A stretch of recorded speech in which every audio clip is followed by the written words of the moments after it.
Selamat malam para pendengar setia di seluruh Indonesia di Dongeng Aki Rukman.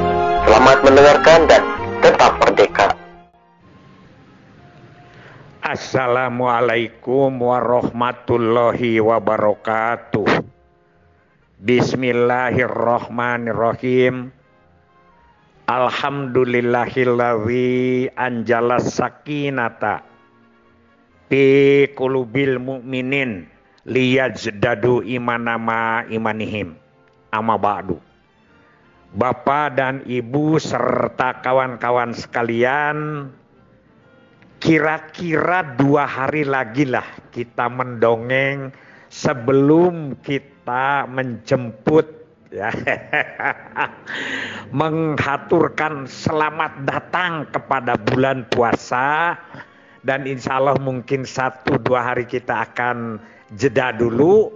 Nanti di dalam bulan puasa itu kita akan berubah materi atau berganti materi, yaitu dasar-dasar Islam yang mendukung pelaksanaan program Bangga Kencana. Mudah-mudahan ada bahannya dan lancar. Amin ya robbal alamin. Namun Aki untuk 2 malam ini tetap akan melanjutkan dulu, yaitu judul Aki. Judul apa Ki? Ajal Banci. Aki-aki jalan-jalan Banjar Ciamis. Sekarang masuk ke part ketiga. Setelah kemarin Aki menjelaskan jambore, segala seluk-beluknya termasuk materi yang diberikan oleh Ibu Wali dan Aki. Setelah itu Aki menyempatkan diri bertemu dengan salah seorang tokoh. Tokohnya itu adalah tokoh pembentuk Kampung KB sebelum diresmikan Pak Jokowi jauh. Pak Jokowi 2016, ini 2010. Karena di Jawa Barat memang dulu diprogramkan Kampung KB, yaitu per kecamatan 1, tapi tidak kesampaian. Kalau ini yang satu ini agak nyentrik ya, yaitu Alkisah, namanya Pak Yayan Sukirlan.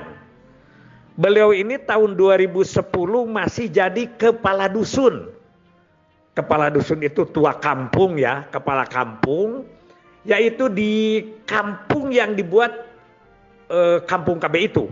Desanya Desa Ciberem ya, kecamatannya Banjar ya, kecamatan Banjar, kota Banjar begitu. Nah, Pak Sukirlan ini katanya bagaimana kok bisa jadi kepikiran membuat Kampung KB. Pikiran pertama tidak ada nama dulu, tidak ada organisasi dulu. Nah ini bedanya, makanya ini perlu ingat kepada sejarah ini. Pikiran pertama itu melihat kegiatan para kader yang multifungsi perlu tempat pertemuan. Jadi di mana saja ketemunya gitu. Kalau gitu perlu ada tempat pertemuan itu. Apakah pos KB, supos KB, kelompok akseptor, ibu-ibu di posyandu, PKK, kader wanita tani dan lain sebagainya. Itu perlu. Sehingga dia mengajak masyarakat untuk membangun bangunan. Bangunan sederhana. Tapi bangunan itu kemudian belum selesai. Sudah hampir 70-80. Kemudian ada bantuan dari pemerintah Kota Banjar. Katanya waktu itu ada biaya 5 juta gitu. Tapi bukan untuk balai sawala saja. Tapi untuk kemajuan namanya Kampung KB. Karena kita juga dari atas sudah mulai menggemurkan nama Kampung KB. Jadi ini benar-benar tumbuh dari bawah. Nah itu yang pertama yang menjadi pemikiran Pak Yayan. Beliau baru jadi kepala dusun itu. Setelah itu Pak Yayan meningkat jabatannya menjadi sekdes. Ya, sekretaris desa. Nah, untuk memenuhi kebutuhan biaya daripada kegiatan-kegiatan kader dan lain sebagainya, itu katanya siapa sih Pak yang di kampung kami ini tidak punya kelapa? Semuanya pada punya tangkal kelapa. Karena itu bagaimana kalau kita untuk kepentingan kegiatan-kegiatan PKK, KB, kesehatan dan lain sebagainya ini bagaimana, atau termasuk juga pembangunan-pembangunan yang bersifat kecil. Kita iurannya adalah sebulan sebutir kelapa. Disebutlah palantir kelapa sebulan sebutir. Luar biasa. Luar biasa. Ini sebetulnya udah baru namanya itu kampung KB-nya itu baru sekilas saja. Kita akan membuat kampung KB tapi belum dibuat rencana, belum dibuat pengurus. Kalau kita kan sekarang pengurus dulu dan lain sebagainya dulu. Ini mah dihidupkan dulu kegiatannya. Itu menurut Pak Sukirlan ya, Yayan Sukirlan. Kemudian setelah palantir juga ada lagi untuk kebutuhan masyarakat itu di sana diadakan yang namanya lumbung kampung. Dulu namanya di Jawa Barat lumbung paceklik. Lumbung paceklik itu di mana paceklik itu dipinjam si padinya itu oleh masyarakat. Nanti pada musim panen dikembalikan dengan ditambahin tanpa persentase. Ditambahin itu adalah untuk kita bersama juga, semacam koperasi begitu. Itu lumbung kampung ya. Dan sekarang Aki tidak lihat apakah di Cipta Gelar ya, yang Sukabumi itu atau di Baduy, lumbung-lumbung itu apakah kepunyaan pribadi atau sekarang kepunyaan bersama masyarakat. Kan berjejer itu di sana itu. Nah itu. Jadi yang kelima itu dia menceritakan tentang bagaimana membantu masyarakat sekampung. Jadi, namalah disebut kampung KB. Kemudian ada kebersamaan spiritual. Kebersamaan spiritual itu menurut beliau adalah di masjid, bapak-bapak. Jadi kalau ke masjid, bapak-bapak itu pada bareng mengaji. Mulanya itu malam Jumat saja, kemudian berturut lagi menjadi 2 kali seminggu dan sebagainya. Ya, yaitu disebut siapa aja, ada yang 2 lembar, ada yang 3 lembar maghrib itu. Dan untuk anak-anak khusus itu mah orang ada yang melatihnya, ada orang gurunya begitu, guru mengaji. Begitu kira-kira Pak Suherlan menuturkan. Sebetulnya Aki sudah membuat video, tapi malumlah kalau yang namanya video perlu proses, perlu edit. Kadang-kadang itu yang Bandung Barat aja juga lama sama. Jadi Aki inilah sekemampuan Aki saja. Daripada malam ini tidak ditayangkan hasil ajal banci. Aki-aki jalan ya. Nah, karena hari itu kan hari Jumat, habis Aki berbicara dengan Pak Yayan, ini mohon menjadi contoh.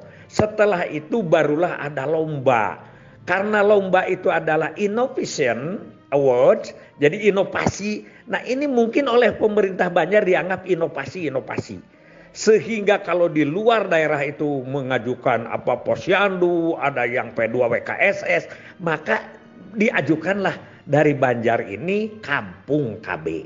Kampung KB-nya oleh Jawa Barat, kita malah bukan dari BKKBN, oleh Pemda Jawa Barat diusulkan ke pusat, dan dari pusat itu alhamdulillah menjadi juara tingkat nasional 2011 dengan mendapat penghargaan dari pemerintah yaitu Innovation Award. Itu begitu. Jadi ini Aki selalu menggembar-gemborkan bahwa cikal bakal di Ciberem ini adalah 3, yaitu adanya Balai Sawala, Palantir, bukan 3 ya, 4. Satu lagi adalah lumbung kampung dan yang berikutnya adalah maghrib mengaji. Itu inovasinya. Belum berpikir bahwa itu terpikir dari atas harus ada apa-apa gitu ya, diperintahkan. Itulah yang disebut tumbuh dari bawah. Ini Aki yang sering digembar-gemborkan. Mudah-mudahan ini mengingatkan kita kembali. Karena banyak sekarang ini kampung KB yang hanya menunggu apa yang dari atas.